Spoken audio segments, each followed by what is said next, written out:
Hello students, welcome to आकाश। आज के हमारे इस वीडियो सेशन में हम बात करेंगे स्टेट वाइज नेट काउंसलिंग की। ठीक है, चलिए शुरू करते हैं। Madhya Pradesh state medical MBBS PDS, इसमें हम डिस्कशन करेंगे सीट मैट्रिक्स पे, कट ऑफ एनालिसिस पे और काउंसलिंग प्रोसेस पे। ठीक है, आपको एक ऑफिशियल वेबसाइट गिवन है यहाँ पे। हम आपको यही सजेस्ट करते हैं कि नीट का एग्जाम होने के बाद आप रेगुलरली इस वेबसाइट को चेक करते रहें, अगर आप एमपी से बिलोंग करते हैं या एमपी में एडमिशन लेने के लिए इंटरेस्टेड हैं। ठीक है, चलिए डिटेल रिव्यू करते हैं एमबीबीएस सीट मैट्रिक्स का कि मध्य प्रदेश में एमबीबीएस का कितना कॉलेज है, कितना सीट्स है, कितना गवर्नमेंट है एंड कितना प्राइवेट है। ठीक है, तो टोटल जो कॉलेजेस हैं वो हमारे पास 27 कॉलेज हैं एमपी में। टोटल जो सीट हैं वो 4800 हैं। टोटल गवर्नमेंट जो कॉलेजेस हैं वो हमारे पास 15 हैं। टोटल जो सीट हैं वो हमारे पास 2400 हैं। टोटल जो प्राइवेट कॉलेजेस हैं वो 12 हैं और टोटल जो सीट है प्राइवेट एमबीबीएस वो हमारे पास 2400 है। मैप आपको स्क्रीन पे दिखाई दे रहा होगा, तो किस सिटी में किस डिस्ट्रिक्ट में कौन सा कॉलेज है ये आपको देखने को मिल जाएगा इसमें। अगर आप इनको डिटेल से स्टडी करना चाहते हैं तो एक लिस्ट आपको स्क्रीन पे दिखाई दे रहा होगा। ठीक है, यहाँ पे आपको कॉलेज का नाम देखने को मिलेगा, कॉलेज का लोकेशन मींस की कॉलेज का सिटी आपको देखने को मिलेगा, मैनेजमेंट टाइप आपको देखने को मिलेगा, वो गवर्नमेंट है कि प्राइवेट है।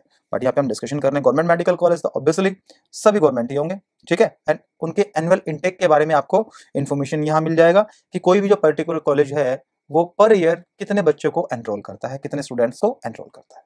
ठीक है, चलिए ये प्राइवेट मेडिकल कॉलेज का लिस्ट है।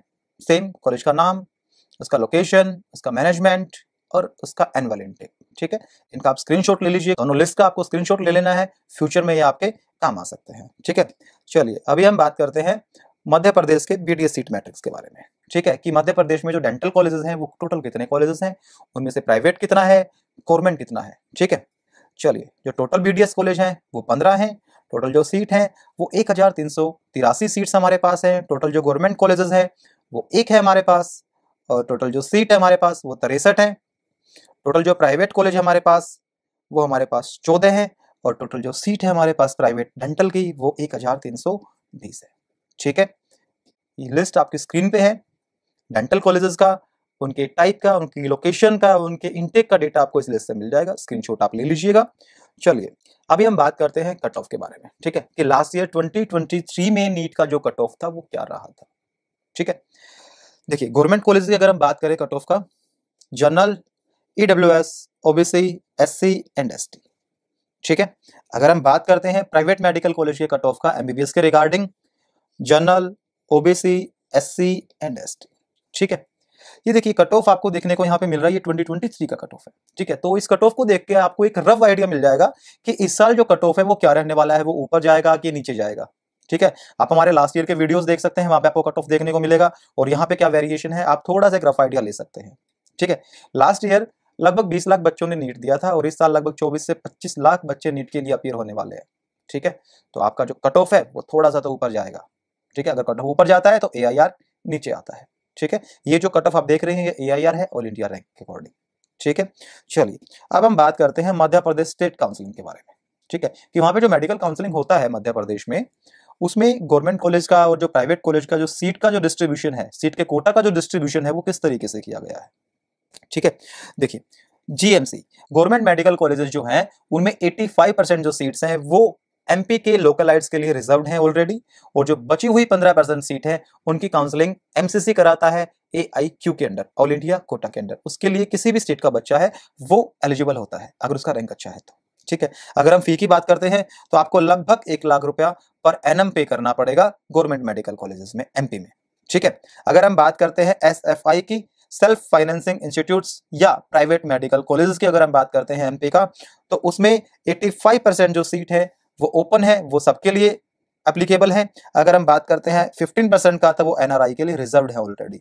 अगर हम प्राइवेट मेडिकल कॉलेज के फी की बात करते हैं तो ओपन के लिए 9 से 16 लाख रुपए पर एनएम आपको पे करना पड़ेगा, और अगर आप एनआरआई कोटा से जाते हैं तो आपको लगभग 27 से 45 लाख रुपए पे करना पड़ेगा एमपी में। ठीक है, अब हम बात करते हैं फी का। ये जो फी का डिटेल आपको यहाँ पे मिला हुआ है ये लास्ट ईयर का डेटा है। ठीक है, इस साल जब एडमिशन स्टार्ट हो जाएंगे कॉलेज में तो फी में वेरिएशन आता रहता है, तो एग्जैक्ट फी पता करने के लिए हमें पर्टिकुलर कॉलेज से ही कॉन्टेक्ट करना पड़ेगा। ठीक है, चलिए अब हम बात करते हैं प्रोसेस का। सबसे कंफ्यूजिंग जो फैक्टर है काउंसलिंग में वो है काउंसलिंग का प्रोसेस, कि अप्लाई कैसे करना है, कैसे हमें सीट मिलेगा, एडमिशन कैसे होगा, एडमिशन के टाइम पे डॉक्यूमेंट्स क्या क्या रिक्वायर्ड होंगे। ठीक है, आप चिंता मत कीजिए, हम आपके साथ हैं, डिटेल में हम डिस्कशन करेंगे, आप वीडियो में बने रहिए। हम बात करते हैं ऑनलाइन रजिस्ट्रेशन की। तो सबसे पहले आपको इस वेबसाइट पे जाना है, जो कि एमपी का ऑफिशियल वेबसाइट है नीट काउंसलिंग का। आपको इस वेबसाइट पे जाना है, वहां पे जाके आपको रजिस्ट्रेशन करना है। आपका एक यूजर नेम और एक पासवर्ड आपको रिसीव होगा, फ्यूचर रेफरेंस के लिए आपको सेव कर लेना है। ठीक है, उसके बाद जो भी डिजायर्ड डॉक्यूमेंट्स वहां पे होंगे, जो वेबसाइट्स दिखाएगा कि ये डॉक्यूमेंट्स आपको अपलोड करने हैं, आपको सभी डॉक्यूमेंट्स अपलोड कर देने हैं। उसके बाद जो नेक्स्ट स्टेप होता है वो होता है पब्लिकेशन ऑफ स्टेट रैंक। जो बच्चों ने उस वेबसाइट पे जाके रजिस्ट्रेशन किया है, जो रजिस्टर्ड कैंडिडेट्स हैं वहां पे, उनकी एक स्टेट रैंक पब्लिश होती है। नीट रैंक के अकॉर्डिंग एक स्टेट रैंक पब्लिश होती है। ठीक है, अगर आप उसमें लिस्टेड है तो फिर आपको ऑनलाइन चॉइस फिलिंग करना पड़ेगा सेंटर्स के लिए। सेंटर्स मींस आपके कॉलेज के लिए, कि आपको कौन सा कॉलेज पसंद है, आप कौन से कॉलेज में एडमिशन लेना चाहते हैं, तो आपसे चॉइस फिल करवाएंगे, आपको चॉइस फिल करना है। उसके बाद जो आपने चॉइस फिल की थी उसमें से कोई भी एक कॉलेज का अलॉटमेंट आपको मिल जाएगा, मींस आप वहां जाके एडमिशन ले सकते हैं। एंड लास्ट में reported to the allotted institutes, means कि जो भी कॉलेज आपको मिला है, जो भी इंस्टीट्यूट आपको मिला है, आपको वहां जाके रिपोर्ट करना होता है डॉक्यूमेंट्स के साथ। अब डॉक्यूमेंट्स क्या क्या रिक्वायर्ड होते हैं, इनके बारे में हम आगे बात करते हैं। ठीक है, अभी हम बात करते हैं एलिजिबिलिटी के बारे में। ठीक है, MP is an open state, MP is an open state from R2 and round 2। जो राउंड 1 होता है नीट काउंसलिंग का एमपी का, उसमें कोई भी बाहर का बंदा, बाहर का जो कैंडिडेट है, आउटसाइडर फ्रॉम द एमपी, वो अप्लाई नहीं कर सकता, क्योंकि R1 के टाइम पे एमपी जो है वो एज ए क्लोज स्टेट काम करता है। ठीक है, R1 में अगर कोई आउटसाइडर एडमिशन लेना चाहता है तो वो सिर्फ वहां की डीम्ड यूनिवर्सिटीज में जा सकता है, अगर वहां पे डीम्ड यूनिवर्सिटीज है तो। ठीक है, और R2 जब चालू होता है, R1 की काउंसलिंग जब खत्म हो जाती है, सीट अलॉटमेंट हो जाता है, तो R2 के टाइम पे एमपी एक ओपन स्टेट की तरह काम करता है। मींस कि कोई भी आउटसाइडर जो कैंडिडेट है वो वहां के प्राइवेट कॉलेज में एडमिशन ले सकता है। ठीक है, ये बात ध्यान रखिएगा, बहुत इंपॉर्टेंट फैक्ट है ये। नाउ हम बात करते हैं एलिजिबिलिटी की। The candidate must have the domicile certificate of MP state.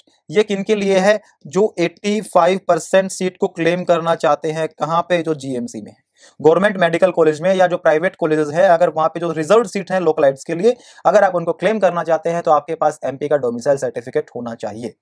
ठीक है, चलिए अब जैसा कि हम बात कर रहे थे डॉक्यूमेंट्स के बारे में, कि एडमिशन के टाइम पे क्या क्या डॉक्यूमेंट्स रिक्वायर्ड होते हैं, तो चलिए 10th एंड 12th का आपका सर्टिफिकेट रहेगा, नीट यूजी का मार्कशीट होगा, डोमिसाइल सर्टिफिकेट होगा इफ एप्लीकेबल, कैटेगरी सर्टिफिकेट होगा, PWD certificate if applicable, passport size photographs and government ID proof. Admission के टाइम पे गवर्नमेंट आईडी प्रूफ आपका नेसेसरी रहता है। ठीक है, अभी हम बात कर लेते हैं स्कॉलरशिप के बारे में। एमपी जो स्टेट है, तो वहां के जो बच्चे हैं जो आर्थिक रूप से कमजोर हैं, वो उनके लिए स्कॉलरशिप प्रोग्राम्स रन करते हैं। तो कौन कौन से प्रोग्राम्स हैं, क्या क्या उनकी एलिजिबिलिटी होती है, किस किस कैटेगरी के बंदे उन्हें अवेल कर सकते हैं, उनके बारे में हम डिस्कशन करते हैं। चलिए, सबसे पहला जो स्कॉलरशिप है वो है मुख्यमंत्री मेधावी विद्यार्थी योजना, MMVY। सेकंड जो है वो है पोस्ट मैट्रिक स्कॉलरशिप स्कीम, जो कि OBC, SC and ST category के लिए एप्लीकेबल होता है। और उसके बाद जो स्कॉलरशिप प्रोग्राम है वो है जन कल्याण स्कॉलरशिप। ठीक है, आगे चलते हैं। मुख्यमंत्री मेधावी विद्यार्थी योजना के बारे में अगर हम बात करते हैं, तो इसका जो एलिजिबिलिटी क्राइटेरिया होता है गवर्नमेंट और प्राइवेट मेडिकल कॉलेज के लिए। ठीक है, तो फैमिली का जो इनकम है वो लेस देन होना चाहिए, कम होना चाहिए, कितना से, 6 लाख रुपए से। और 12th class percentage MP board से होना चाहिए 70% मिनिमम, वहां पे आपके मार्क्स रहने चाहिए। और अगर आपने सीबीएसई या आईएससी बोर्ड से अगर आपने 12th किया है, तो आपका जो मार्क्स है वो 85% रहना चाहिए, अगर आप MMVY को अवेल करना चाहते हैं तो। ठीक है, अब हम बात करते हैं पोस्ट मैट्रिक स्कॉलरशिप स्कीम की, जो कि OBC, SC and ST category के लिए अवेलेबल होता है। क्राइटेरिया की अगर हम बात करते हैं, तो अगर आपको गवर्नमेंट मेडिकल कॉलेज में एडमिशन लेना है और आप ओबीसी कैटेगरी से बिलोंग करते हैं, तो आपकी फैमिली का एनुअल इनकम 3 लाख रुपए से कम होना चाहिए। ठीक है, और अगर आप SC और ST कैटेगरी से बिलोंग करते हैं तो आप स्कॉलरशिप अवेल कर सकते हैं, इनकम का कोई भी क्राइटेरिया नहीं है एमपी में। ठीक है, अगर आपका एडमिशन प्राइवेट कॉलेज में हो रहा है और अगर आप ओबीसी से बिलोंग करते हैं, तो क्राइटेरिया होता है कि आपकी फैमिली का इनकम, एनुअल जो इनकम है वो 3 लाख से कम होना चाहिए। बट अगर आप ST और ST कैटेगरी से बिलोंग करते हैं और प्राइवेट कॉलेज में आपका एडमिशन हो रहा है, तो आपकी फैमिली का जो इनकम है वो 6 लाख से कम होना चाहिए।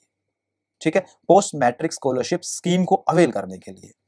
ठीक है, अभी हम बात करते हैं जन कल्याण स्कॉलरशिप के बारे में। क्राइटेरिया अगर हम बात करते हैं, तो जिन बच्चों के पेरेंट्स लेबर डिपार्टमेंट के अंडर काम करते हैं, एमपी गवर्नमेंट का जो लेबर डिपार्टमेंट है अगर उसमें काम करते हैं, तो उनके जो बच्चे हैं वो जन कल्याण स्कॉलरशिप अवेल कर सकते हैं। ठीक है, चलिए अब हम बात करते हैं बॉन्ड्स के बारे में। 2 टाइप्स के बॉन्ड होते हैं, सर्विस बॉन्ड, डिसकंटिन्यूएशन बॉन्ड। हम बात करेंगे सर्विस बॉन्ड के बारे में, जो कि एमपी स्टेट में एप्लीकेबल है। For the government and private medical colleges without scholarship, अगर आपने गवर्नमेंट या प्राइवेट मेडिकल कॉलेज में एडमिशन हुआ आपका, आपने वहां से एमबीबीएस कंप्लीट कर लिया अपना, बट आपने स्कॉलरशिप नहीं लिया था, तो उस कंडीशन में आपको 1 साल के लिए एमपी गवर्नमेंट को अपना सर्विस देना पड़ेगा। अगर आप उसके लिए इंटरेस्टेड नहीं है और आप जनरल कैटेगरी से बिलोंग करते हैं तो आपको 10 लाख रुपया पे करना पड़ेगा, और अगर आप रिजर्व कैटेगरी से बिलोंग करते हैं तो आपको 5 लाख रुपए पे करना होगा। ठीक है। For government medical college with scholarship, government medical college में आपका एडमिशन हुआ, आपने वहां से एमबीबीएस कंप्लीट कर लिया, बट एडमिशन के टाइम पे आपने स्कॉलरशिप अवेल किया था गवर्नमेंट से। ठीक है, तो उस कंडीशन में आपको 2 साल का सर्विस वहां पे करना पड़ेगा। अगर आप उसके लिए इंटरेस्टेड नहीं है तो आप किसी भी कैटेगरी से बिलोंग करते हो, आपको 10 लाख रुपए का पेनल्टी पे करना पड़ेगा। ठीक है। अगर आपका एमबीबीएस जो है वो एक प्राइवेट मेडिकल कॉलेज से कंप्लीट हुआ है और आपने एडमिशन के टाइम पे स्कॉलरशिप अवेल किया था, तो आपको 5 साल का सर्विस करना पड़ेगा एमपी गवर्नमेंट के साथ। ठीक है। और अगर आप इसके लिए इंटरेस्टेड नहीं है तो आपको 25 लाख रुपए एज ए पेनल्टी पे करना पड़ेगा। ठीक है। आशा करते हैं कि जो डिटेल्स हमने आपके साथ शेयर की हैं वो आपके लिए अच्छी होंगी। अगली वीडियो में मिलते हैं एक नए स्टेट की काउंसलिंग के साथ। वीडियो में बने रहिए, वीडियो को शेयर करते रहिए। Thank you so much.